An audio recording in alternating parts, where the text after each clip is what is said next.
छिंदर से छतिया गे धोखा दिली प्यार ने मन किया गे। फाटन छिंदर से छतिया गे धोखा दिली प्यार ने तुरनिया गे। चहिया से छोड़ के गेलही तू हमारा वही से पर छे विपतिया गे। फाटन छिंदर से छतिया गे धोखा दिली प्यार ने तुरनिया गे। फाटन छिंदर से छतिया गे धोखा दिली प्यार ने तुरनिया गे।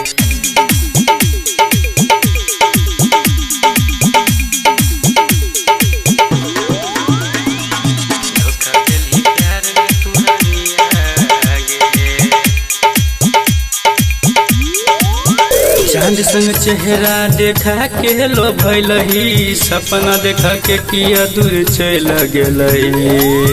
चांद संग चेहरा देखा के लो भैलही सपना देखा के किया दूर चल गेलही। प्यार के रोग लगा के किया गईले दिल तू हमारा खंजर चलैले। फाटन छिंदर से छतिया गे धोखा दिली प्यार ने तुरनिया गे।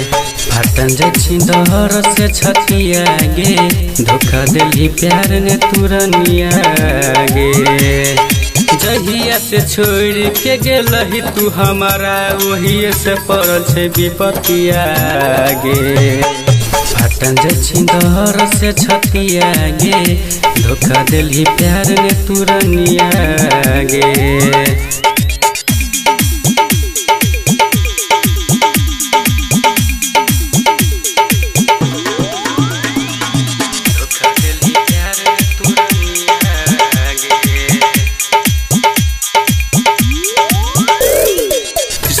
जना छौरी दिल तोड़ दिलही हमरा तू छोड़ के पिया घर चल गेलही। शीशा जना छौरी दिल तोड़ दिलही हमरा तू छोड़ के पिया घर चल गेलही। मौसम समझे ना छौरी तू बदल गेलही हमरा किया छोड़ कर दूर भतू गेलही। फाटन छिंदर से छतिया गे धोखा दिली प्यार ने तुरनिया गे। फाटन छिंदर से छतिया गे धोखा दिली प्यार ने तुरनिया गे।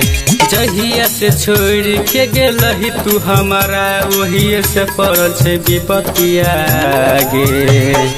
फाटन छिंदर से छतिया गे धोखा दिली प्यार ने तुरनिया गे।